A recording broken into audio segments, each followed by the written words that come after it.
Jjajja Jjumba tumwagaza amatikira n'ag'emirundi 10. Tumwagaza amatikira nga go ga mirundi gwa 10. Kubanga buli olukya abantu beeyongera okutegeera ekituufu.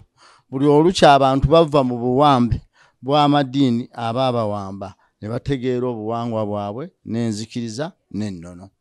Era Jjajja Jjumba nze nange kantwala okwebaza kati weebala okuzza abantu mu nzikiriza zaabwe n'ennono wamu ne Jjajja Kasiko Mutaasa n'abalala bonna abakoze ekyamaanyi okuzza abantu ku buwangwa n'ennono. Mwebale nnyo, mwebalire ddala.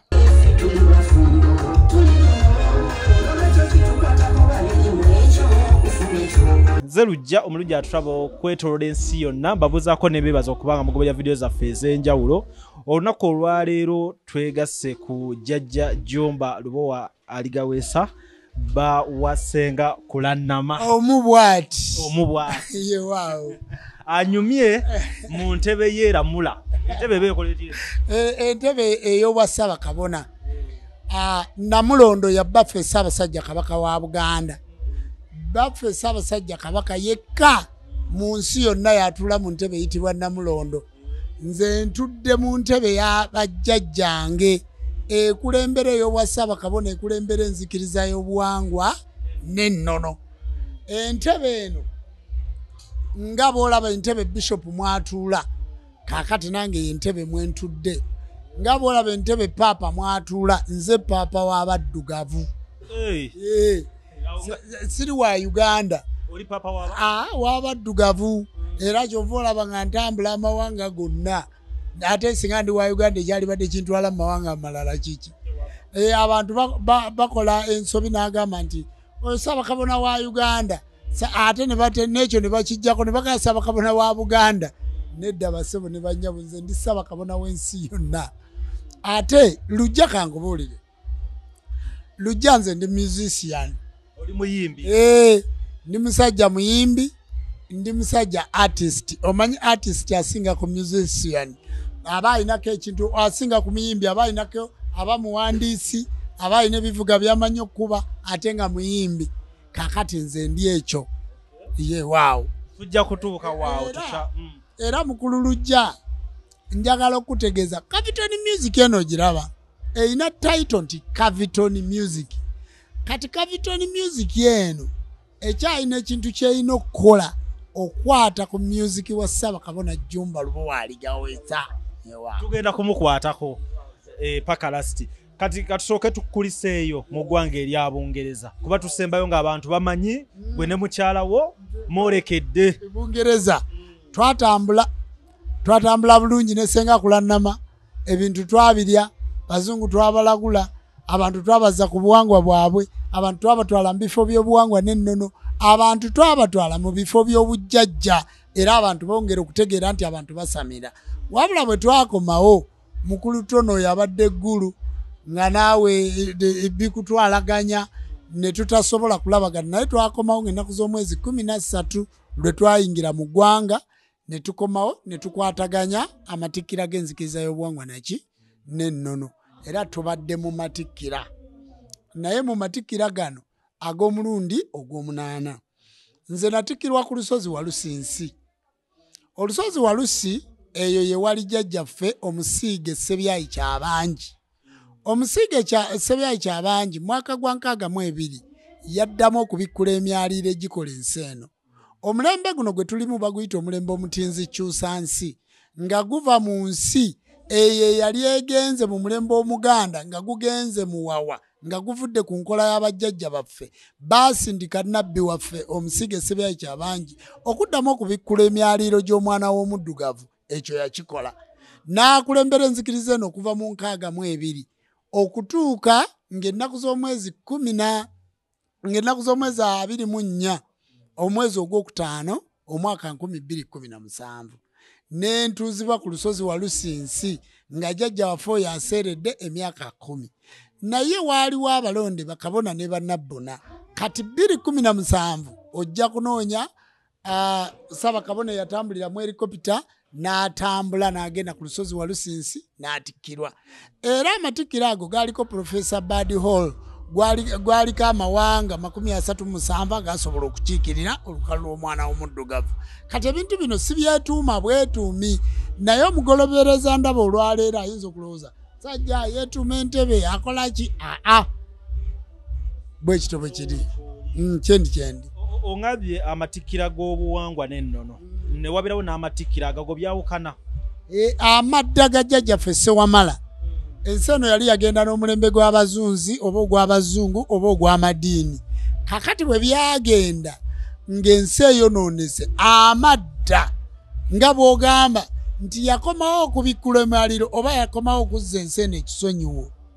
Okitegedde? Kati oyo jjajjaffe Ssewamala. Jjajjaffe Ssewamala si muntu, mwoyo, muyite malayika oba enjo eyasindikibwa Mukama Katonda okuddamu okuzaawula omwana w'omuddugavu. Kati nze Ssaabakabona mbeera nkulembera bakabona. Bakabona kitegeeza okubonekerwa obw'omwoyo ebyaliwo ebiribaawo n'ebirijja.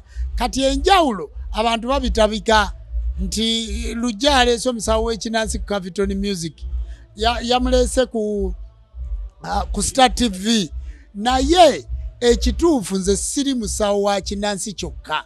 Naye waliyo Dokita Ensambya naye nga faaza, waliyo Dokita Mulago naye nga faaza. Kakati nze wadde nga ndi musawo wa kinansi naye ate tekinzijako kubeera Ssaabakabona. Enzikiriza eno erinamu abantu nga n'ebyobusawo tebabikola ki? Kati ekitutawaanya babigatta. Yewaawo sebo. Nze ndi bibiri.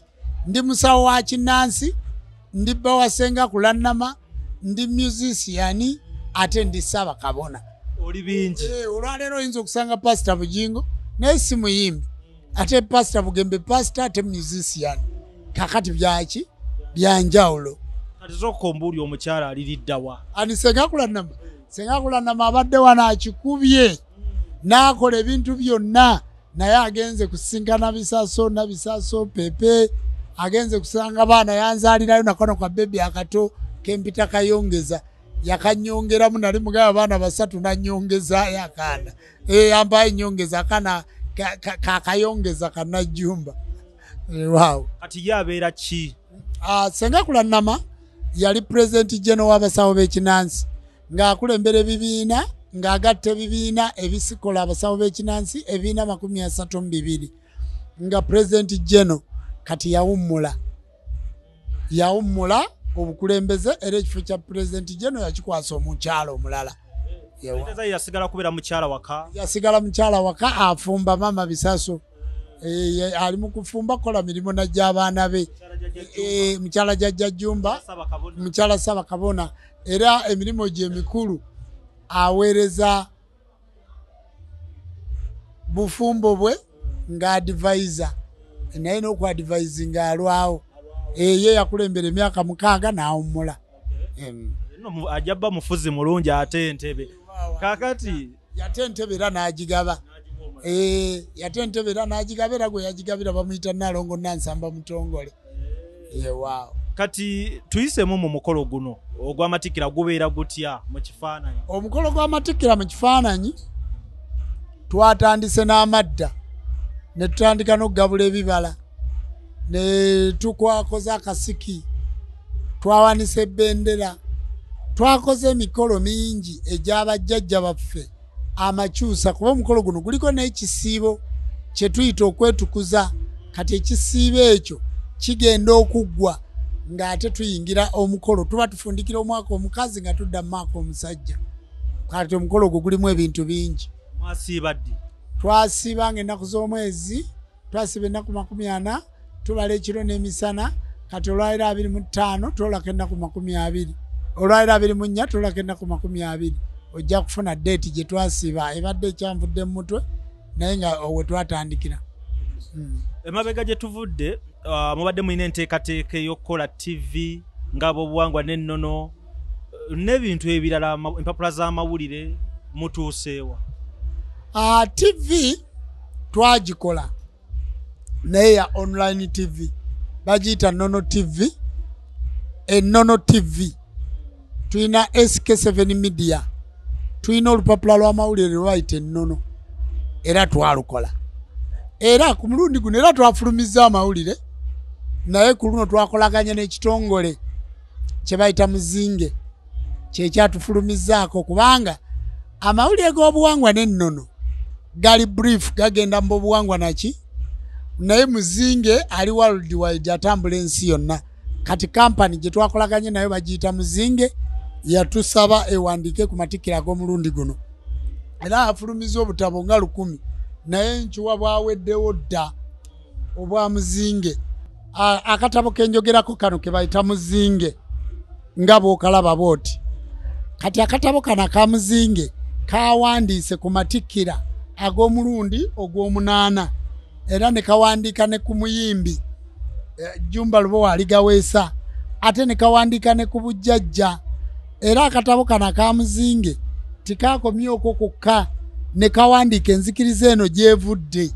era akatabo kana ka Muzinge tikaakomye ku ekyo ne kawandiika ku batabiriza ng'era bw'olaba enzikiriza wano wonna kwogera ku nzikiriza era tikaakomye ku ekyo kyokka ne kaddamu ne kawandiika wano nga bw'olaba ebintu byonna nga bwe bikola ki bwe bitambula era akatabo aka ka Muzinge tikaakomye ku ekyo ne kajja nkawandiika ku bakulembeze nga bwe bajja babeerawo n'abayimbi baffe kati akatabo kana ka Muzinge kaakoze amatikkira gonna okalaba gonna kakati omuntu tayimirire eyo era genda onoonye Muzinge mwali mu katale amatikkira gonna mwegali enzikiriza eno gyevudde kati ekitundu eky'amawulire tokikwasizza amaanyi era njagala kuyita ku Caviton Music omanyi Muzinge erabika erina online naye era ya lupapula kakati njagala kuyita wano okubeebaza management ya Muzinge beebale nnyo babadde bajja batuwandiikako naye tibatuwangako ofa nnene bweti ku mulundi guno batuwadde ofa ki nnene abantu b'amawulire beeraga lujja abantu b'amawulire bazibu naye okuwa peegi zino zonna n'akufulumya Muzinge mwebale nnyo mwebalire ddala naffe twagala okutandika okubaako bye tuwandiika ku muko guno abantu baffe kubanga olupapula lw'amawulire twalukola twalufulumya twalugazeetinga naye amawulire lujja tigafulumizika ogafulumya ogaguzaani abantu baffe oluusi tibaagala kugula ki naddala gala amawulire ag'empapula baaba mazibu ku social media otuula n'okwata akasimuko ne weetunuzaamu n'osindika gy'oyagala naye ebintu by'okuwandiika bino si biki si byangu kale nno kitegeeza nti amatikkira gano gabaddemu ebintu eby'enjawulo weewaawo sebo waliwo enteekateeka y'ekizimbe ekizimbe kyo kituuseewa ekizimbe ettaka twalifuna naye awo twatuula ne tulaajanira gavumenti ne tubaga naffe nga bwe mwawo abantu abalala bonna naffe ng'enzikiriza mutuwe tufune we tukuŋŋaanira abantu bano bonna singa banaasitula omuliro ku gavumenti olowoozayo gavumenti egenda kukolaki twagezaako era ebintu byonna ebikwatagana n'amawulire n'okugezaako ku gavumenti ow'ekitiibwa Chris balyo mu nsi sinza kubulira amabaluwa g'alina mu ofiisi yange naye omanyi kye bagamba Witchcraft Act etteeka mwe tukolera baatufuula witchcraft baatufuula lyafuluma 5 mu emeka naye bafulumiza aga social media bafulumiza amateeka ag'okwesiba enkoba mu mmotoka ag'okuleetera abaana kava mwe batuula bafulumiza amateeka gonna naye amateeka ge bafulumiza ag'okubanga tebatukolera nga tebasobola kolagana kutukyusiza tteeka mwe tukolera gavumenti tunakolagana tutya nayo kubanga tetukoledde etteeka mwe tukolaganira era twawandiise petition ne tugissa mu palamenti ow'ekitiibwa sipiika ow'ekitiibwa Nobert Mao twatwalayo ow'ekitiibwa Kiryowa Kiwanuka abo bonna twabatwalira petition ekisigadde ye jjajja waffe Mulindwa Muwonge ye Rujja ye Galaxy ye Bukedde ye Nono TV ye BBS ye NTV abasigadde be bannamawulire bonna mu ggwanga ba social media okutuleekaanirako omanyi Uganda bw'otaleekaana tebawulira kati twetaaga amaloboozi gatambule kyogamba nti singa sikulaze muzinge obadde oyinza okumanya nti amatikira gano gali mu kyapa omulabi ali eyo ayinza okumanya nti amatikira gano gali mu kyapa kati abantu baagala nnyo oli kumpi kumbuuza soko kwate ensawo tulage petition eyo mwagiwandiise mutya naye kyenkubulya petition twagikoze ki twagikoze yewaawo sebo era wennyini woba olina kyosaba gavumenti kisabire ddala ku matikira g'omulundi ogwo amatikira ag'omulundi guno gavumenti kyensaba etukkirize etuwe petisoni yaffe ekyuse etteeka lye bayita Witchcraft Act. Toyina gavumenti bw'ogenda kukulembera abantu bano nga toyina mwobakulemberera. Bwe tugenda twegatte ku Interreligious Council egamba muli witchcraft. Tesobola tutwala nga nzikiriza. Kati tuliwo ku maanyi oli n'ayimira n'agamba bannabyafuzi baasigala tukozesa. Era kyovola abatuuma n'amanya nti abo NRM kubanga bakimanyi nti Museveni olunaaboggola titulina tteeka mwe tukolera. Kakati mu nkola eyo batuteekako n'ebintu abo ne batuwa n'ebibiina kubanga bassebo ne bannyabo teriyo kizibu. Bw'oba oyagala pamiti y'emmotoka omanyi w'ogisanga, bw'oba oyagala passport omanyi w'ogisanga, bw'oba oyagala social media kizo kimanyi nti TV eno yennyini eya Capital Music bagiwandiisa mu UCC. Era okimanyi nti TV eyo efuna license wadde ya online. Era okimanyi nti omukutu gwa TikTok ku online baguwandiisa mu UCC. Naye olowooza bannayuganda babimanyi. Era okimanyi nti osobola okuba ng'osasulira omusolo gavumenti n'ekugaidinga biki byeyagala eyogere. Kati ogenda okwekanga emikutu bagitutte so singa oba osasula basobola ogitwala bw'okola bye baagala ne bagikuddiza. Naye bwe baba tosasula bagitwala butwazi n'ogikuddiza tibakola ki? Kakati naffe mututeerewo etteeka tuleme oligoberera naye nga tulina etteeka mwe tukolera. Naye otuyita otya abalogo mu nsi yaffe? Ate ng'abantu bakola bangi bagezetinga n'emikolo. Witchcraft Act ekyuke tugikolemu ennongoosereza. Naye Witchcraft Act etteeka ly'abalogo ffe mutuyita balogo mutukyusize etteeka tituli balogo. Ekyokubiri nga mukyatuyita abalogo naye mutumanyi mutuyambe naffe mutudduukirire. Abaana baffe beetaaga okusoma.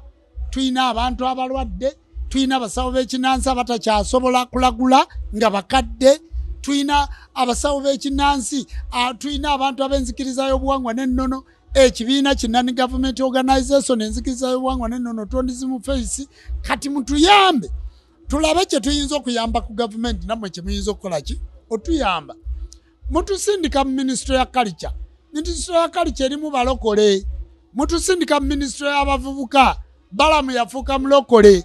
Bw'omuyita ku mukolo omukulu nga guno tayagala kujjayo naye naffe tugenda bakolimira kubanga lujja gavumenti olina kulengera nekuobwa minisita nga lujja gavumenti olina kulengera oba n'oyita mu kalulu n'ogenda mu palamenti abantu b'ogenda okulembera ba gavumenti kitegeeza gwe lujja tukumanyi bulungi nti oli musajja musiraamu osibuka butambala. Kakati mu busiraamu bwo tibaali kulowoozeza kutuula wano naye you are journalist. Olwaleero bw'onoogenda okukola amawulire ga Seeka Kasimu akugobe ndi ku ntebe kutuula jjumba tajja kutuulako. Abasiraamu tebaagala kuwulira ku Capital Music. Gavumenti lwaki muyina agaana n'abaana nga bwe mwakolera abantu abalala situcomplaininga naye naffe mubeeko kye mutukolera. Naye timusobola kutukolera kubanga sisitimu nfu mutereeze etteeka. Waliyo n'omusawo ow'ekinnansi atamanyi na Witchcraft Act kye bitegeeza yewaawo sebo. Kakati gavumenti tugisaba era mu kalulu kanno tituyina kye tugenda kukola mpaka nga nammwe muyina kye mutukoledde. Titugenda kukkiriza kutukozesa. Muyina okutukozesa nga naffe tubakozesa. Ate tuyina influence. Abeekamuli mubalabye, ab'ebusoga mubalabye, ab'ejjinja mubalabye, ab'omwankole mubalabye, ab'obwaluwa mubalabye, ab'eggulu mubalabye, bonna babadde ku mukolo guno. Naffe tuyina influence egaana okulonda.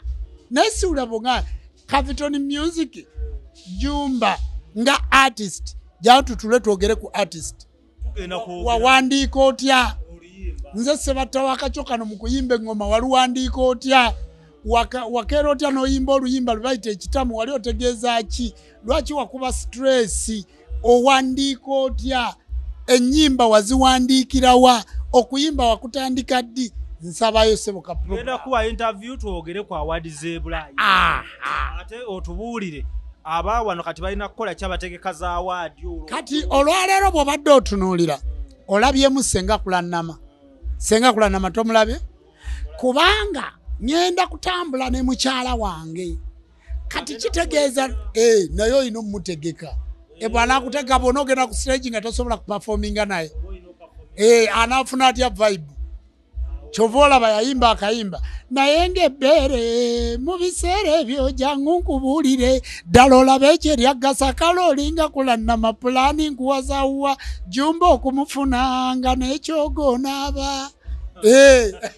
kale weewunya music wo agenze Bulaaya nga toyimba luzungu ate ni Bulaaya nabaddeyo mu mbugo lujja nagendera mu byambalo bya Ssaabakabona ate netuukeri nenyambala mbugo nsimbi na matembe ye attires gye basinga okunyumira olaba ekyambalo kino nakigula $4,800,000 kino ng'enkofiira teriiko kiina enkofiira yakyo eno enkofiira yampeebwa kabaka wa Nigeria yagimpa mu 2019 mu Gwomwenda nga ngenda okuwasa Senga Kulannama lwe twali e Nigeria ye yampa ekyambalo twagula ekyambalo mu museum yaabwe $2.5 kyenagatibwamu ne Senga Kulannama kakati kabaka waayo nampeerako enkofiira eno owe Nigeria n'enkofiira ye Nigeria ekyambalo wakiguze UK gwobuuza nti afuluta yebase kino made in UK sensi yawano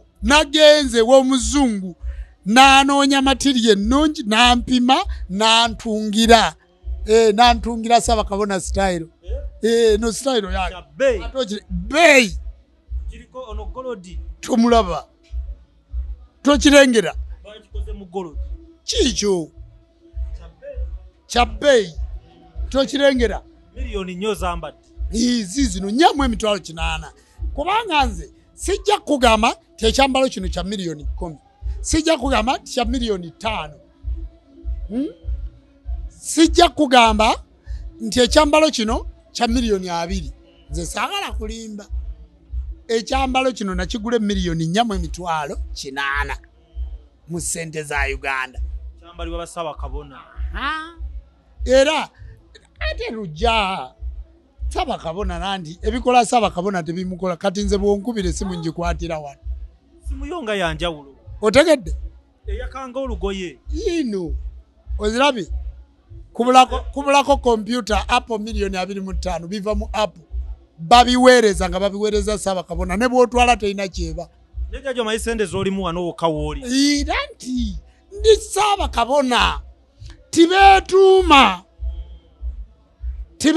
buki bwetuumi nze bba wa Senga Kulannama omu bw'ati ye basebo ne banyabo n'abibagambira mu ttaka andi bannayuganda bwe baagala Gasumba bwe yafunye akaana akawala ne bamutandika mbu yagenze mu jimu kakati atali muli wa bisiyaga mwawadde mwagala abatwale wa Messemwe yabadde alina okubeera n'omukyala sebo mukulu Gasumba we bale kuwasa yewaawo kati nange nina obbabuulira omuntu okubeera Ssaabakabona oyina ebintu bingi by'oyitamu ewaawo sebo ebikufuula Ssaabakabona kale ndowooza tukwebaza okukulemberamu abantu tukwebaza emikolo ebisigale tujjagattira naye nga basebo ne banyabo kano kalowoozo emabega omusajja ow'amaanyi wabeerayo mukyalo waaki emabega w'omukyalo w'amaanyi wabeerayo musajja ow'amaanyi tosobola kubeera Ssaabakabona nga toli wa mpeta empeta eno ogiraba mukulu lujja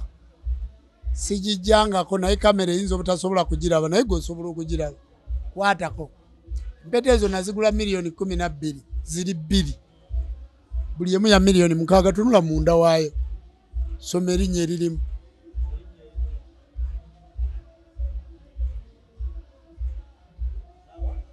n'abakooza tomanyi Senga Kulannama ndi ye n'abakooza n'abakooza Kulannama gwe nyambadde ye mulimu linnya Jumba kakati kyokola kuuma empeta. Omuntu toyenda ng'olina empeta ya mukazi wo ku ngalo. Lwaki mukola ebintu ebyekiyita mu luggya? Wawasiza mukazi wo, ye mwagalwawo, ye mukwano gwo, naye ng'omukwano gwakwekaka, gwakweyiya. Oddira empeta ya mukazi wo ne weebaka n'omukyalo omulala. Senga Kulanama taliiwo wano, omusanzewo? Naye buli wenjogera nti Ssaabakabona Jjumba Lubowa aligawesa bba wa Senga Kulanama omu bw'ati. Omukyalo yankoze bulungi. Nga nange bwe mukoze obulungi. Ate lujja Senga Kulanama muwa kasente, mulabirira. Amafuta g'emmotoka ngagula. Ekimukuuma laava ekuuma nnyo omuntu. Ngenda kujaguza emyaka 47. Nze ngenda okujaguza mu 11 ng'ennaku z'omwezi 11. 47. Naye bw'ontunuulira teriyo bavubuka ba myaka 25 bensinga kunyirira nga bakutuse. Kakati bassebo ne banyama mukuume ekitiibwa ky'amaka gammwe. Mubeeko bye mwagala. Ab'amawulire teriyo kibagaana kuwangaala na Ssaabakabona nga mukwano gwammwe. Olwaleero tuli ku mukolo. Nyinza okuba nga ab'amawulire sibayisiza bulungi. Nti facilitation oluusi oba tamala. Nga bwe muwulidde nti kino kitongole naye kiyimira ku muntu omu, Jjumba Lubowa aligaweza. Naye lwaki onkyawa ku lunaku lw'amatikkira ng'ate enkya Galaxy twalibadde tukwataganye? Okiraba? Nkyoleese lwaki? Capiton Music 7 years nga tuline mukulu lujja. Emyaka 7 tuli ffenna. Kigasa ki okubanga olwaleero wabadde ne Ssaabakabona ate ng'enkya toyagala wano? Nze lujja ky'otayagala mba sikyagala. Ky'otayagala mba sikyagala. Lujja ngamba nti ngenze Butambala, ngenda kuwasa, saagala mukazi wange mu kamera, mukazi wange si wa masape wa kuzaala akuuma waka. Jjajja sigenda genda na muntu yenna mutegere ekimu nti nawasa. Sikyakigumira. Kyannuma. Naye nali njagala njanjawaze. Nagamba nze omukyalo wange si wa mawulire. Nedda. Lujja tayiza kwasa bakazi babiri. Kakati wabeerawo ekintu ky'okola ki ky'otayagala. Kakati nange bannamawulire bange mbaagala. Naddala bannamukono. Naye nze lujja nze sigaba interview yakunsalamu. Ku Star TV ojja kunsanga ne bayoola mubiri mulindwa muwonge. Ate byaddala omwana mulenzi ono akolagananga ne kitaawe ne nkolagana n'omwana kati n'omwana akadde. Okitegedde? Olwaleero Muzinge yagenza okumpandiika kabawandiika mu Buzinge nakolanga nabo nga bali mu Vision Group nga bali ne Weeraga kati bali mu Muzinge naye nkyakolagana nabo. Ab'amawulire lwaki temukuuma mikwano? Emikwano gumusobola kubanga mwami Lujja okuva ku gundi gy'ovudde ku Star. Ekituufu Lujja nkuwadde amafuta. Ddala kituufu nakuwandiikidde ne nkuyita ne gandi Lujja jangu obeerewo ku mukolo. Naye munnamawulire atandikirawo jjajja tewankubidde kyokka nga naye amanya nti amatikkira gaabirimu mmeka. Nga bwe muwa feva abalala naffe mutuwe feva tutunulire omwana w'omuddugavu. Mwe munaasanyuka nga basamize basaddaaka abantu. Tuyina kutuula kuba amawulire ne tubaga nti abasamize mulekerawo okuwasa abalwadde ng'oli ne bannamawulire. Olina kubagamba nti abasamize mulekerawo okubba abantu bwe emisambo gikola ssente ng'oli n'abamawulire. Bwe giba gikola ssente lwaki temulina banka? Olina kutuula n'abamawulire. Njagala nkubule media bw'ebeera media. Olwaleero Nnono TV Bugingo yali gyogereddeko nange Soloti singa kwentuula. Ago ge bayita amawulire gaba gagatta abantu bonna. Naye Soloti ne mugiwa license nga talina programu ya musawo wa Kinansi. Witchcraft Act mugirongoose nsobole okwogererako ku TV ezo. Kuba ebyo byonna waliwo kye bayita benefit. Si bwe kiri? Benefit bwe banaakyusa Witchcraft Act egenda kugirako benefit ezo zonna. Bwe baateekawo etteeka ly'abalema mu Uganda, oyinza okuzimba ekizimbe nga kyapangisa nga tekuliiko toyi y'abalema. Oyinza okuzimba eddwaliro nga tekuliiko balema bwe basa akagaali. Oyinza okukola ofiisi ya gavumenti nga teriiko kagaali k'abalema. kitegeeza bwe baba recognizinga ne bikugirako benefit bwe tunakyusa Witchcraft Act tugenda kufunirako benefit kati ezo ze balwanyisa ate jja kukyuka lujanga ndi mulamu bwe ndi ngenda kuyitako nga parliament ekyusiza Witchcraft Act nkulayirira kigenda kubeera ekitukwatako ng'abasawo kwegatta tubeere wamu message yange y'abamawulire bagitegedde ne message yange gye mbadde ngezaako nti okwegatta ng'abaddugavu amaanyi gaabyo geego naye timwerabira nti interview eno okuggyako nga lujjaji kutte ennamba n'abawaako mmwe abanono TV ne SK7 media naye interview eno lujja tagenda giteekayo yonna nga bwe mbyogedde ajja mu byayagala jajja zijja mu byenjagala jajja eno egenda namba kale neyanziza musajja wo oli jajja mwebaze Muzeeyi Magala Muzeeyi Magala saagala mwebaza Muzeeyi Magala saagala mwebaza mulaba atambulira ku nnono Muzeeyi Magala saagala mwebaza Muzeeyi Magala asituke ono ye Muzeeyi Magala kitaasimbwa tazikawo gwayambadde musajja alumbwa kozi wasoma P6 P2 aha yawandiise ekitabo naye Muzeeyi Magala omanyi kye mwagalako eri abantu be bayita ba influencer naye nga sinatuuka ku Muzeeyi Magala njagala kwebaza KDMF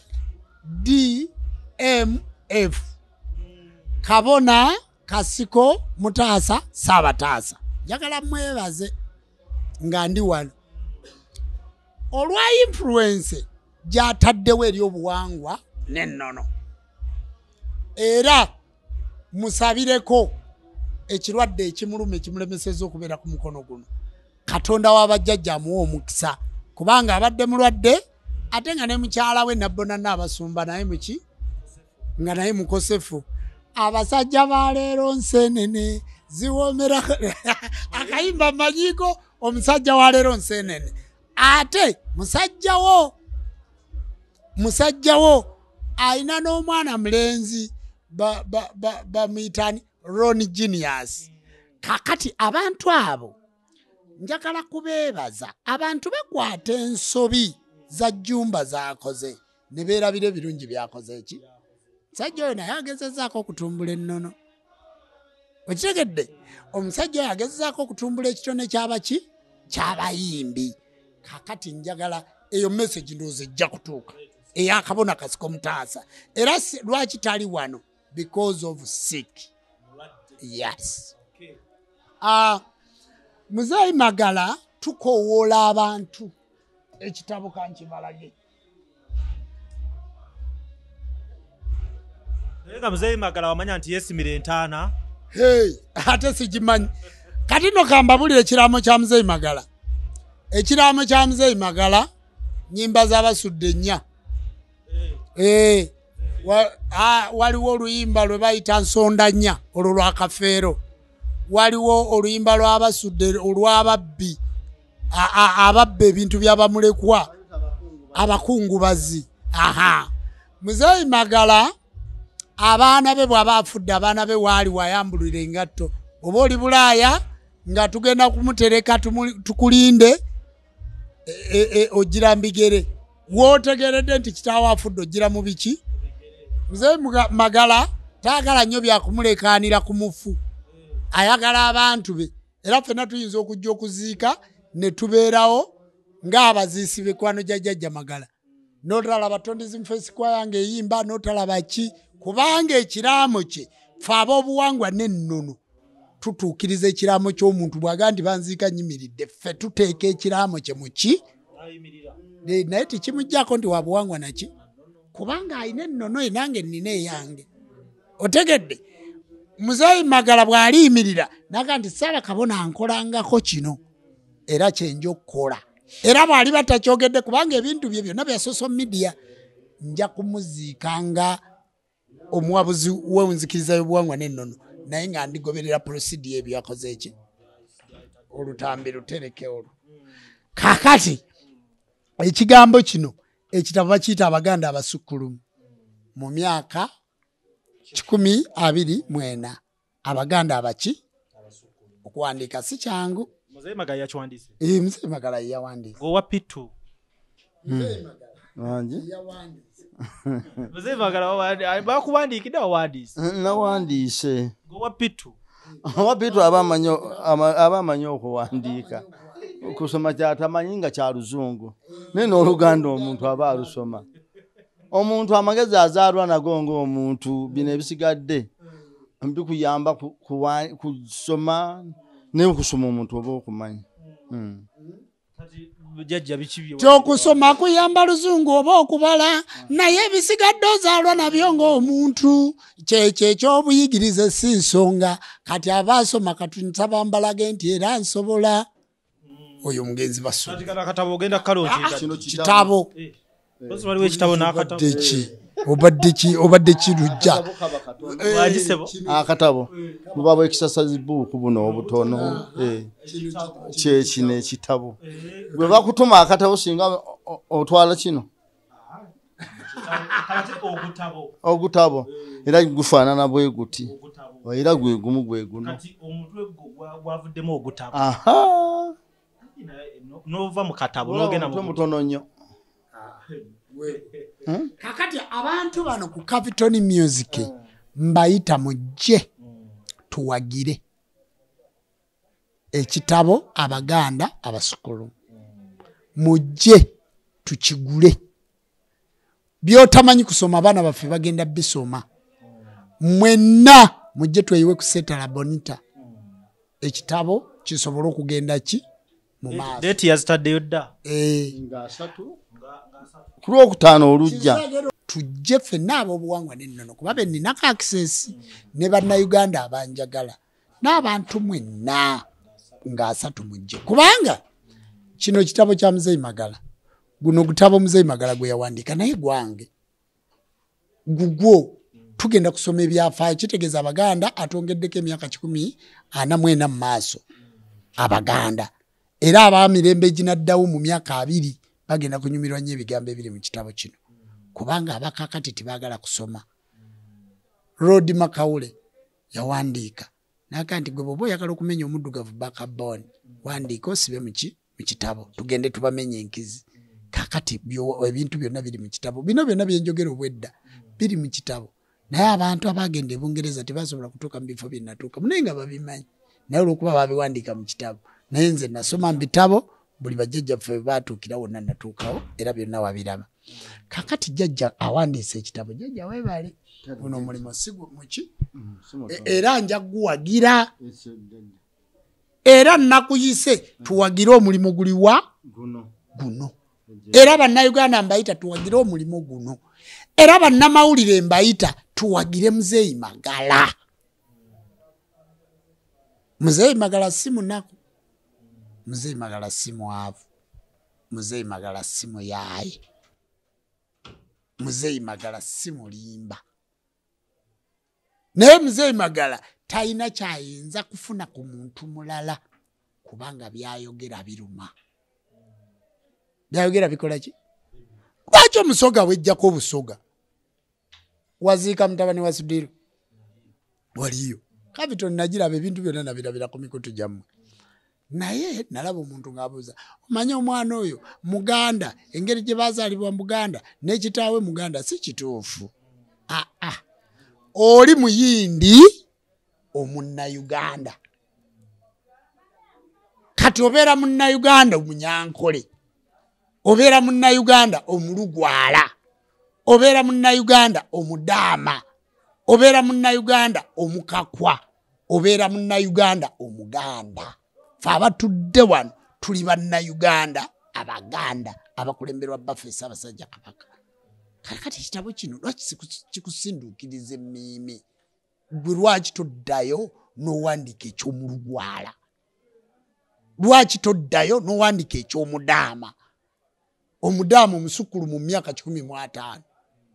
Bassebo ne bannyabo. Abaganda kitegeeza nti Obuganda omubiri, ennyindo mubiri, omukono mubiri, eriiso mubiri, egyo miganda. bw'ogigatta.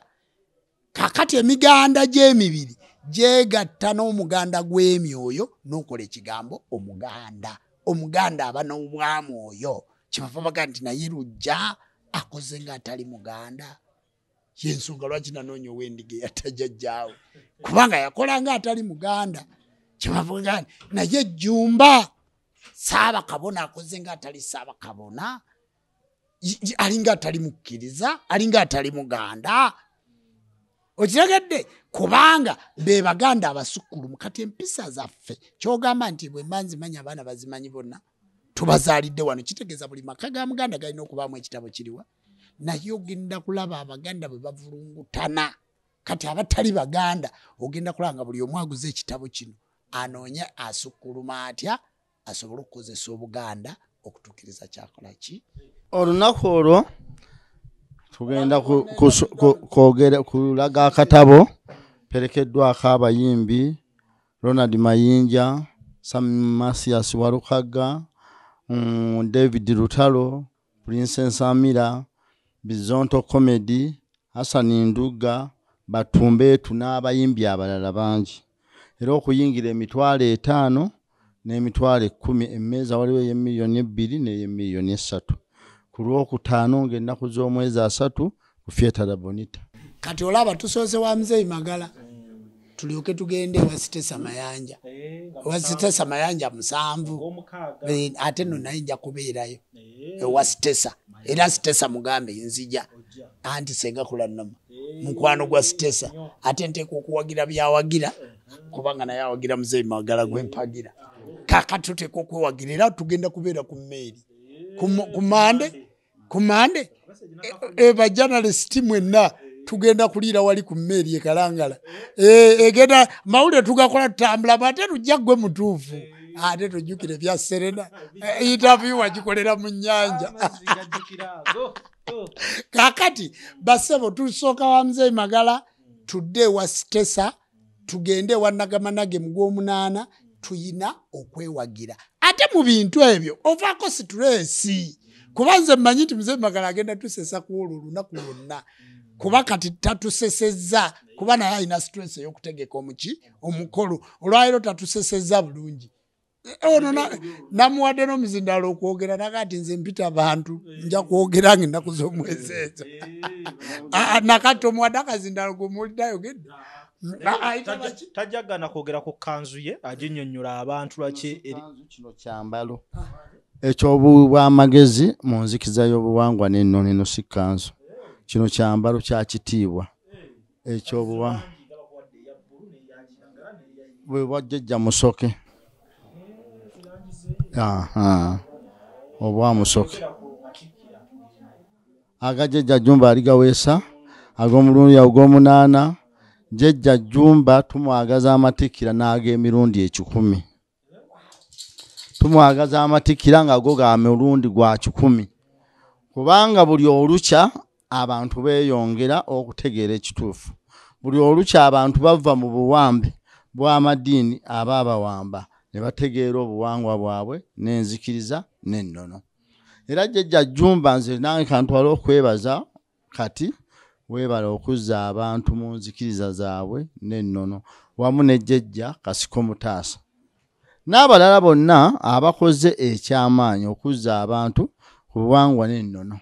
Mwebale nnyo, mwebalire ddala. Abaana bangi bali ku TikTok bakoze okuinfluencinga abantu okudda ku buwangwa bwabwe. Gulooza lwaki Mzee Magala yali tujje Bunyaka twale ku Theatre Bonita Eruwero Nimrod taliyo naye yafuuka international wansi yonna ku kyalo Bunyaka tekuliko muntu amanyiddwa nga Mzee Magala.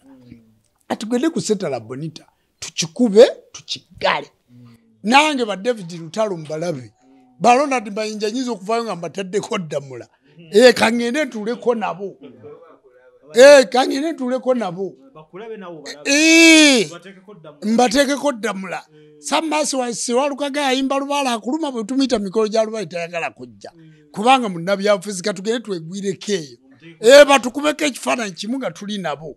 Era Mzee Magala singa tukolera ekirungi n'abatuuza mu ntebe nga tuliraaniganye ekitabo kiba kiyitawo abaganda abasukkulumu nga bwe tunyumyamu ye nange abaganda abasukulumu singa anampayo akayimba nenyimbamu ewaffe nnono ffenna abantu ba Uganda tuddenga ennono ewaffe nnono abali b'Emmengo muli ekebera mu nze mbakubyakaama ewaffe nnono osobola okujja nenkuma muzindaalo owulidde kakati gennono ffenna kati abantu mwenna mujje ate yongera okimukooneramu wali ku sita wali ku sita muwolokosaawo mukyenkya wano Caviton Music edduka bulungi bannamawulire mwenna abali wano nga bwe muze okuwandiika ku mukolo gwa Ssaabakabona kubanga bonna bannamawulire bonna nga bw'obalaba buli omu alina media gy'akolera ate waliwo n'abakolera ebbiri bonna bwe batuteerayo kigenda tuyamba okubanga ekintu kikola ki ate ne mubaayo ne mutulaba ne mubaayo nze mbayita mubeeyo kubanga mmwe mugenda okwongera okutunda ekitabo kino kubanga bw'amala okitongoza kigenda kubeera mu library za Uganda zonna wow. Era tusuubira ku mukolo gutusuubira Katikkiro wa Buganda okutongoza ekitabo kino era ffe twali tugenda kukitongoza luli twakyusa lwa Katikkiro ow'ekitiibwa Katikkiro totudisappointinga ajje akuba Mzee Magala yamuyita ne tugoberera ne procedure era ye mugenyi omukulu gwe tusuubira kubanga bino bintu bya baffe Ssaabasajja Kabaka ajja abiteekeko omukono tutambule wow.